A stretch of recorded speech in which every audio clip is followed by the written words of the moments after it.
तो सांग मैंने आमे क्रियार इंट्रोडक्शन आमे पढ़ी थिले।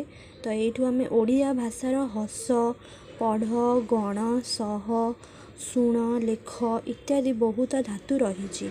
यही धातु गुड़िक सहित काल पुरुष वचन सूचक विभक्ति जोग करी विभिन्न क्रियापदर सृष्टि होता है। तो समापिका क्रिया और असमापिका क्रिया एटा बहुत इम्पोर्टाट रोचे। यहाँ आमर परीक्षा रे भी आसबार संभावना रोचे। तो यार अर्थ कौन? यही क्रिया सबू दुई प्रकार।